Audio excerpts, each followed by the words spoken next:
ఓ hello hello.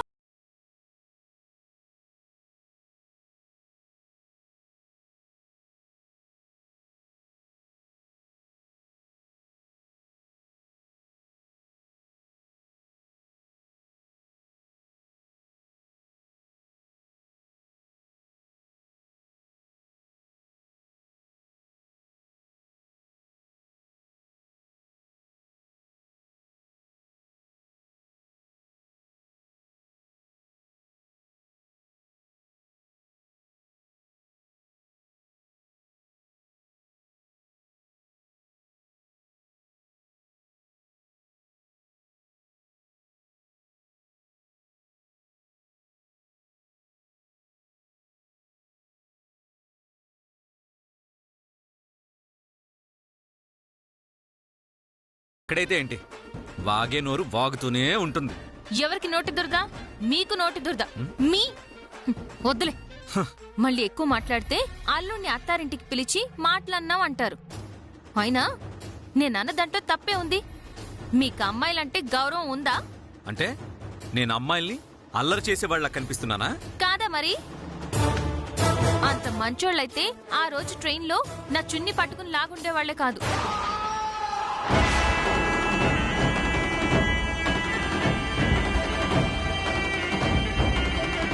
అంత బుద్ధిమంతులే అయితే shopping complex లో ఆ అమ్మాయిని ఏడిపించేవాళ్లే కాదు.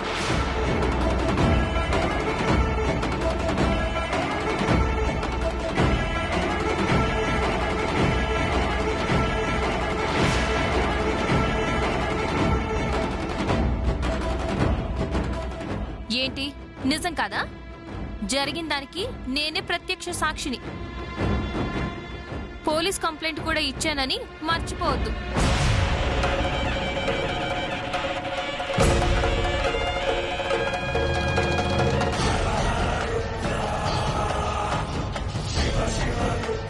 ఏదో అనుకోకుండా నా మెళ్ళ తాళి కట్టారు కదా, నా మొగుడైపోయారు కదా అని జరిగింది మర్చిపోను. మీరు నా దృష్టిలో మంచివాళ్లు కాదు. దేవుడా, ఆ అమ్మాయిని ఏడిపించింది నేను కాదు అని ఎలా అర్థమయ్యేలా చెప్పాలి? ఏం చెప్పినా నమ్ముతుందో లేదో. స్నానం చేసి రండి. ఏంటి చూస్తున్నారు? స్నానానికి వెళ్ళండి. నువ్వు బయటికెళ్ళు. ఈ సిగ్గేంట్రా బాబు? అత్తారింటికి అల్లుడు వచ్చినట్టు లేదు, కోడలు వచ్చినట్టుంది.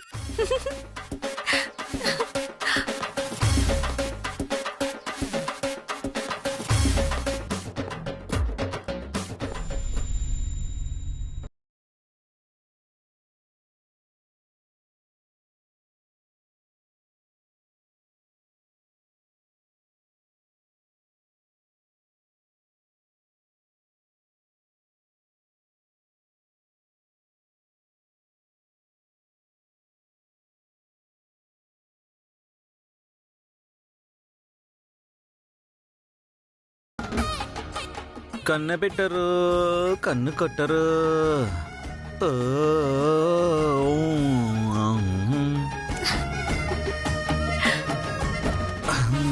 పాల పెట్టరు, బయట పట్టరు.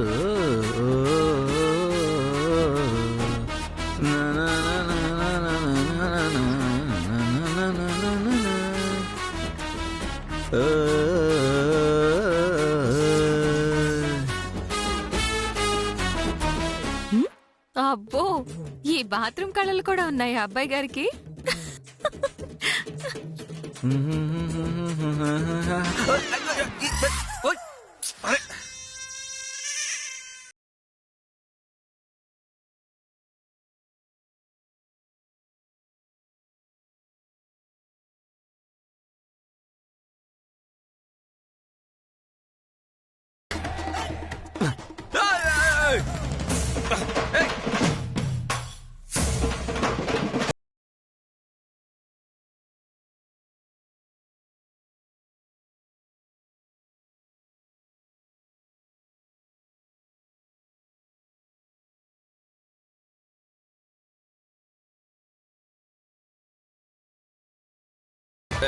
నువ్వా? నువ్వింకా ఇక్కడే ఉన్నావేంటి? బయటికి వెళ్ళమని చెప్పాను కదా. మీరు స్నానం చేస్తే చూద్దామని. హ? పెద్ద కబుర్లు ఆడతారు. సోప్తో స్నానం చేసుకోవడం కూడా చేత కాదు. ఏయ్, నువ్వేం రానక్కర్లేదు. నా స్నానం నేను చేసుకుంటా. అబ్బో, ఆశలు చాలా ఎక్కువే ఉన్నాయే. తమరికి స్నానం చేయించేంత ఓపిక సరదాలు ఇక్కడ ఎవరికి లేవు. అసలేంటి మీ ఓవర్ యాక్షన్? ఇందక్కడి నుంచి చూస్తున్నాను. ఎంత పడకపోయినా పెళ్ళాం దగ్గర మరీ అంత సిగ్గుపడిపోనక్కర్లేదు. తీసుకోండి.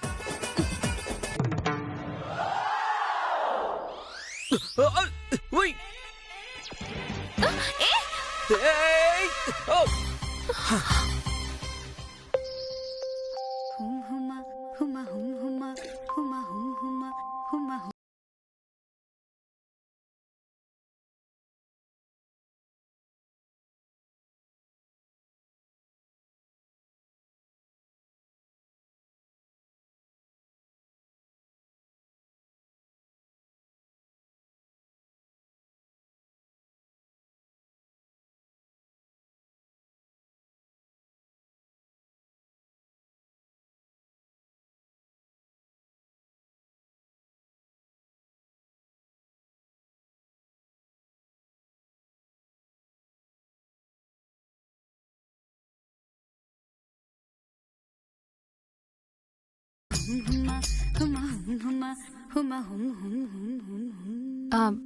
బాత్రూమ్ తలుపేసుకుని స్నానం చేయండి.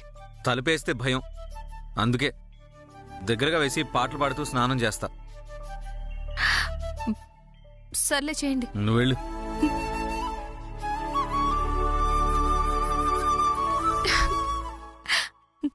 ఈ మనిషి దగ్గర చాలా ఉన్నాయి.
నానమ్మ బాగున్నారా? బాగున్నాని.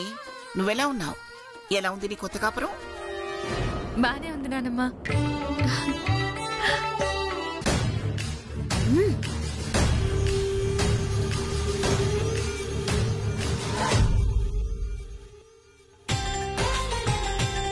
కలకాలం పిల్లా పాపలతో చల్లగా వర్ధిల్లండి. లేవండి. నువ్వేనా అమ్మాజీ కొడుకువి? ఎప్పుడో చిన్నప్పుడు చూశానురా. నువ్వేదో పెద్ద రౌడీవైపోయావట.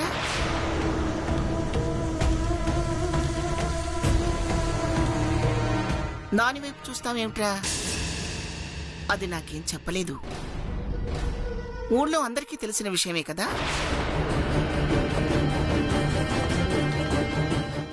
అందరూ వచ్చేసారు కదా, ఆ పూజ ఏదో కానిస్తే తొందరగా వెళ్ళిపోవాలి. ఎక్కడికి వెళ్ళిపోతావు? నల్ల పూసలు మార్చాక ఈ రోజు రాత్రికి అత్తారింట్లోనే నిద్ర చేయాలి. అవన్నీ నాకు తెలీదు, నేను వెళ్ళిపోవాలి. ఏ మీ అమ్మాజీ వచ్చేయమని ఆర్డర్ వేసిందా? శివపార్వతి ఉండమని చెప్పింది అని చెప్పు. అప్పుడు కూడా ఎలా రమ్మంటుందో నేను చూస్తాను. వెళ్తే వెళ్ళనివ్వండి నానమ్మ. మనల్ని ఎవరు ఏమనరు. ఆ అమ్మాజీనే అంటారు. మా అమ్మను ఎందుకంటారు? అనడం కాదు నాన్న. అమ్మాజీకి ఆ మాత్రం ఆచారాలు తెలియవా? కొడుకుని ఒక్క పూట కూడా ఉండనివ్వకుండా వెంటనే రప్పించేసింది అని నోట్లో గడ్డి పెడతారు. గడ్డి పెడతారట, వెళ్తారా?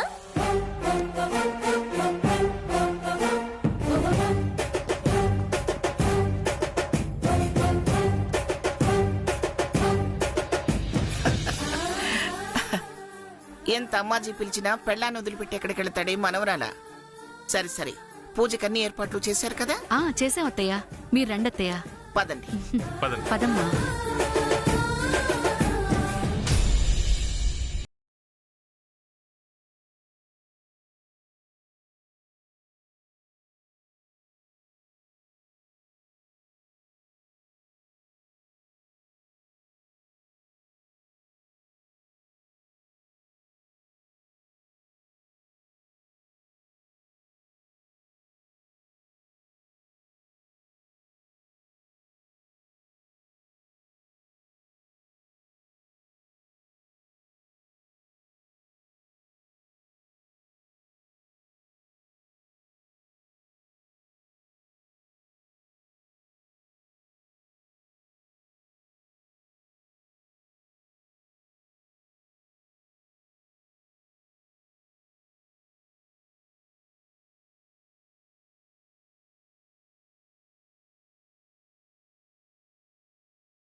ఇది నువ్వే కట్టాలి. అంటే నీ భార్యని మా అందరి సాక్షిగా నువ్వు పెళ్ళాడి మనసా వాచా కర్మణ నీ భార్యని దక్కించుకున్నావని మేమనుకుని మంగళగౌరితో మీ జంట నిండు నూరేళ్ళు చల్లగా ఉండాలని మేం కోరుకుంటాం. మీరు కోరుకుంటారులే గాని అదేంటిది మనసా వాచా కర్మణానా అలా ఏం దక్కించుకోలేదు. పెళ్లి చూడ్డానికెళ్ళి అక్కడ పెళ్లి ఆగిపోతే ఆడపిల్ల జీవితం పాడైపోతుందని మా అమ్మాజీ దయతలిస్తే జరిగింది పెళ్లి.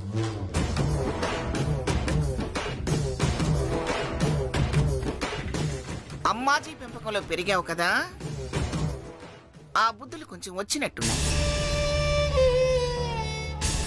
మీ పెళ్లి జరిగింది అంటే మీ అమ్మాజీ దయో ఇంకెవరి దయో కాదు, అది ఆ ఈశ్వరుడి సంకల్పం. నువ్వెళ్ళిన పెళ్ళాగిపోతే తాళి కట్టాల్సి వచ్చిందని నువ్వనుకుంటున్నావు. కాని మీ ఇద్దరికీ రాసుండబట్టే నీ చేత మూడు వేయించాలని ఆ దేవుడు పీటల దాకా వచ్చిన పెళ్లిని ఆగిపోయేలా చేశాడు. ఆ విషయం నీకు తెలియదు కదా. అసలు మీకు తెలియకుండానే ఆ దేవుడు మీ కలయికని ఎప్పుడో కుదిర్చి ఉంటాడు. అది మీరు గుర్తించలేక ఒకటి కాలేకపోయి ఉంటారు. అందుకే ఆఖరి నిమిషంలో ఆ పెళ్లి నాపి మిమ్మల్ని ఇద్దరినీ ఒకటి చేశాడు.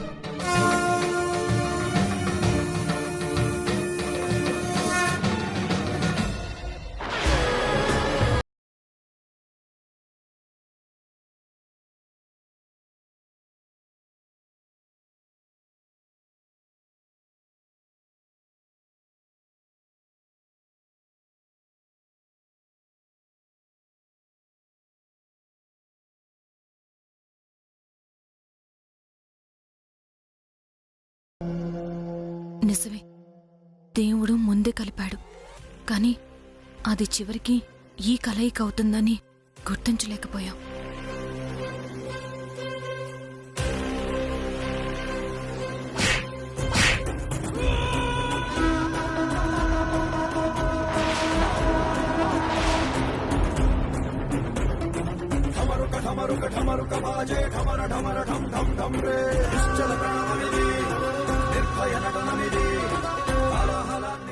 అలా పరిచయమైన వాళ్ళతో పెళ్లి జరుగుతుందని ఎవరైనా ఊహిస్తారా? పాతేస్తారు గాని. అసలు నల్లపూసలు పెళ్ళైన ఆడపిల్ల మెళ్ళో ఎందుకు కడతారో మీకు తెలుసా? నలుపు దృష్టి దోషం తగలకుండా కాపాడుతుంది. మీ దాంపత్యానికి, సంసారానికి, సంతోషాలకి, సుఖాలకి ఎలాంటి దిష్టి తగలకుండా ఉండాలని నల్లపూసలు గుచ్చి కట్టుకుంటారు. ఇదిగో అలా దిష్టి బొమ్మలా చూస్తూ కూర్చోకుండా అమ్మాయి మెళ్ళో కట్టు.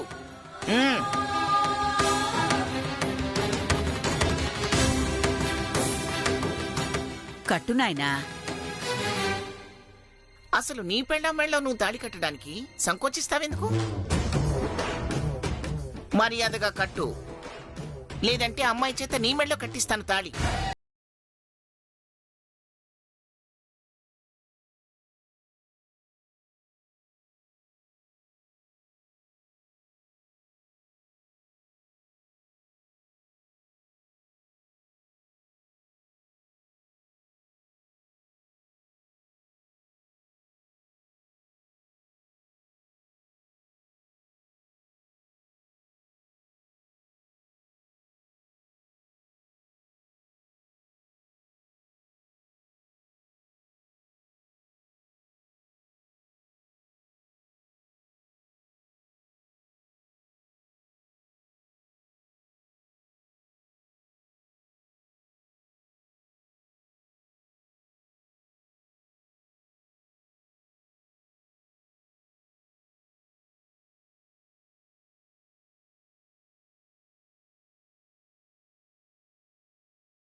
ఇచ్చి ఆశీర్వాదం తీసుకోండమ్మా. అలాగే నానమ్మా.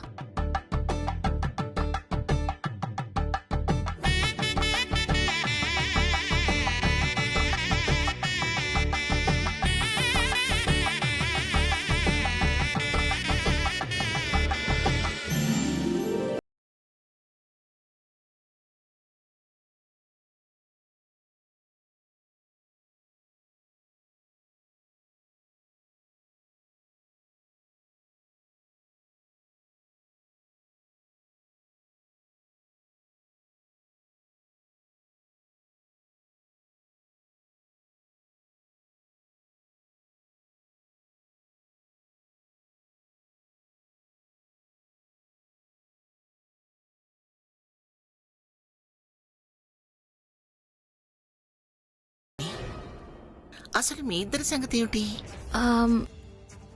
ఏమైంది నాన్నమ్మా? వచ్చినప్పటి నుంచి చూస్తూనే ఉన్నాను, మీరిద్దరూ ఎడమొహం పెడమొహంగానే ఉంటున్నారు. మొగుడు పెళ్ళాలిద్దరూ పక్క పక్కన కూర్చోడానికి కూడా ఇబ్బంది పడిపోతున్నారు. అదేం లేదు పిన్ని, వాళ్ళిద్దరూ చాలా సంతోషంగా ఉన్నారే. నేను చూశాను ఆనందబాబు, అందుకే చెప్తున్నాను. ఒక విషయం చెప్తున్నాను, మీరిద్దరు గుర్తుంచుకోండి. ఎలా జరిగినా మీ ఇద్దరికి జరిగింది పెళ్లి. మీరిద్దరూ భార్యాభర్తలు.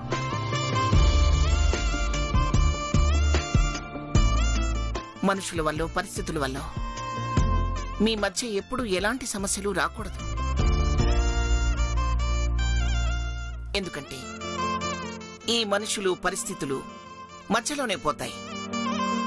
చివరి వరకు కలిసి ఉండాల్సింది మీరిద్దరే. జీవితం చివర్లో తలచి చూసుకుంటే మధురానుభూతులుండాలి కానీ కోల్పోయిన జీవితం ఉండకూడదయ్యా.